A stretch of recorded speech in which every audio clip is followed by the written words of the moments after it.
Detail చూస్తే మహానాడులో 2 రోజులు గడిచిపోయాయి. కనీ విని ఎరగని స్థాయిలో కడప మహానాడు విజయవంతమైందంటే దానికి తెలుగుదేశం పార్టీ నాయకుల ప్లానింగ్తో పాటు వాతావరణ పరిస్థితులు కూడా కారణం. గతంలో జరిగిన మహానాడు సమయాల్లో ఎండలు మండిపోయి కార్యకర్తలు తీవ్ర ఇబ్బందులు పడ్డారు. కడపలో మామూలుగానే ఎండలు మండిపోతాయి కాబట్టి 2025 మహానాడులో కష్టాలు తప్పవని కొందరు భావించారు. ఈ 2 రోజులు హాయిగానే మహానాడు జరిగిపోయింది. అయితే అత్యంత కీలకమైన 3వ రోజు భారీ వర్షం కురిసే అవకాశం ఉందంటూ వాతావరణ శాఖ హెచ్చరించింది. దీంతో సభ ఎలా జరుగుతుందో అని కార్యకర్తలు నాయకులు కాస్త ఆందోళన చెందుతున్నారు.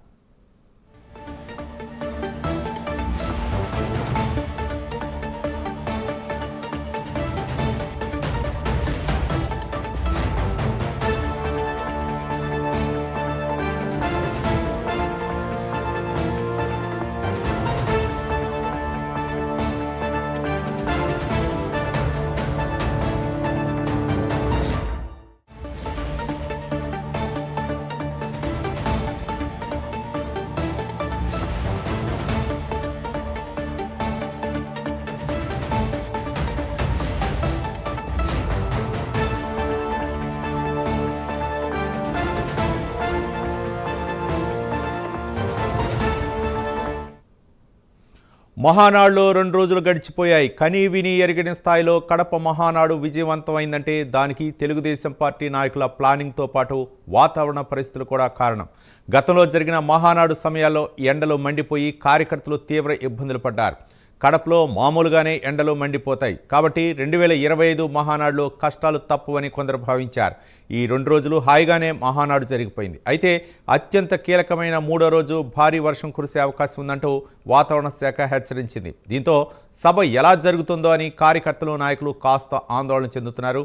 దీనిపై మరింత సమాచారం మా కరెస్పాండెంట్ సుధీర్ ఫోన్ లైన్లో అందిస్తారు. సుధీర్,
మహానాడులో 2 రోజులు గడిచిపోయాయి. కనీ విని ఎరగని స్థాయిలో కడప మహానాడు విజయవంతమైందంటే దానికి తెలుగుదేశం పార్టీ నాయకుల ప్లానింగ్తో పాటు వాతావరణ పరిస్థితులు కూడా కారణం. గతంలో జరిగిన మహానాడు సమయాల్లో ఎండలో మండిపోయి కార్యకర్తలు తీవ్ర ఇబ్బందులు పడ్డారు.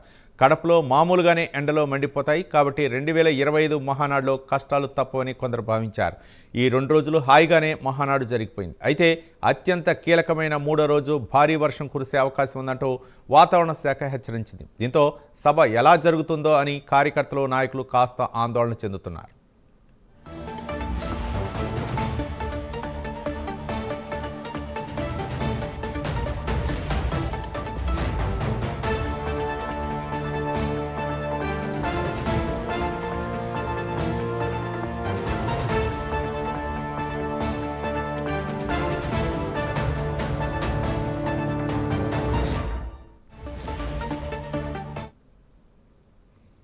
దీనిపై మరిన్ని వివరాలు మా కడప కరెస్పాండెంట్ సుధీర్ లైవ్ ద్వారా అందించడానికి సిద్ధంగా ఉన్నారు.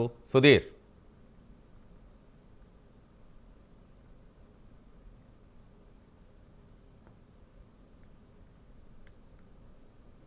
ఎన్నడలేని రీతిలో కూడా 2 రోజుల పాటు కూడా మహానాడు కార్యక్రమం అయితే కనుక అంగరంగ వైభవంగా జరిగిందని చెప్పుకోవచ్చు. అయితే ఇవాళ ప్రధాన ఘట్టమైనటువంటి భారీ బహిరంగ సభ అయితే కనుక దాదాపు 5 లక్షల మందితో కూడా ఇవాళ అయితే కనుక భారీ బహిరంగ సభ కూడా జరగనుంది.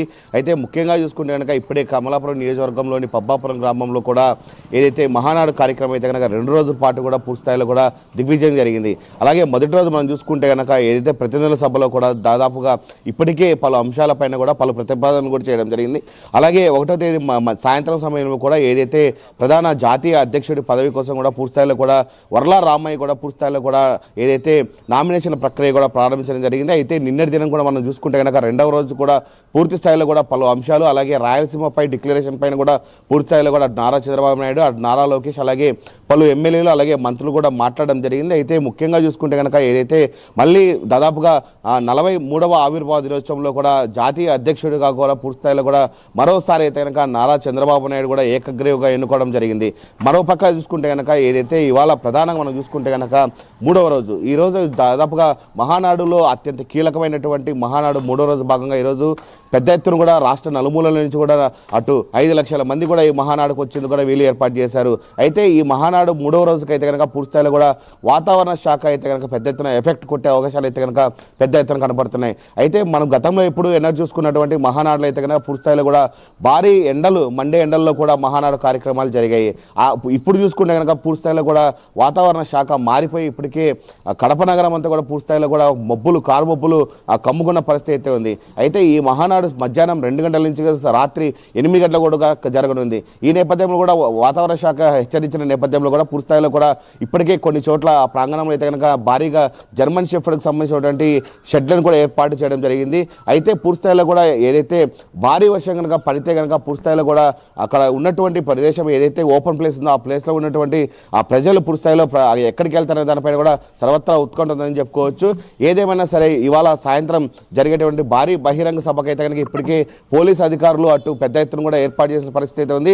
5,000 మంది పోలీసులతో పూర్తిస్థాయిలో పహారా కాస్తున్న నేపథ్యంలో కూడా అలాగే దాదాపు 150 మంది ఏదైతే సీఏలు కావచ్చు ఎస్ఐలు కావచ్చు వాళ్ళందరితో కూడా పెద్ద ఎత్తున ప్రాంతంలో కూడా పహారా కాస్తున్న పరిస్థితి అయితే ఉంది. ఇవాళ సాయంత్రం 5 గంటలకు కూడా నారా చంద్రబాబు నాయుడు అలాగే లోకేష్ కూడా పూర్తిస్థాయిలో కూడా సభా ప్రాంగణానికి వచ్చి దాదాపుగా ఈ భారీ బహిరంగ సభలో కూడా పలు ఏదైతే రాజకీయం సంబంధించినటువంటి చర్చ కావచ్చు అలాగే రాష్ట్రానికి సంబంధించినటువంటి నిధులు అలాగే ప్రజలకు కావాల్సిన అవసరాలపైన కూడా మాట్లాడే అవకాశం ఉంది. అలాగే మనం ముఖ్యంగా చూసుకోవచ్చు నిన్నటి దినం పూర్తిస్థాయిలో ఏదైతే ప్రతిపాదనలు చేశారో దానిపైన అయితే కనుక ఇవాళ నారా చంద్రబాబు నాయుడు మాట్లాడతాడు. సర్వత్రా ఉత్కంఠ ఉంటుంది అని చెప్పుకోవచ్చు. అలాగే కడప గడ్డపై కూడా పూర్తిస్థాయిలో కూడా మహానాడు కార్యక్రమం పెట్టడంతో కూడా అటు జగన్ పైన కూడా తీవ్ర విమర్శలు చేసే అవకాశాలు పెద్ద ఎత్తున ఉన్నాయని చెప్పి సభా వేదిక నుంచి కూడా మనం అనుకోవచ్చు. ఇప్పటికే అక్కడ పరిసర ప్రాంతాల్లో అయితే కనుక ఏర్పాట్లన్నీ పెద్ద ఎత్తున పూర్తయ్యని చెప్పుకోవచ్చు.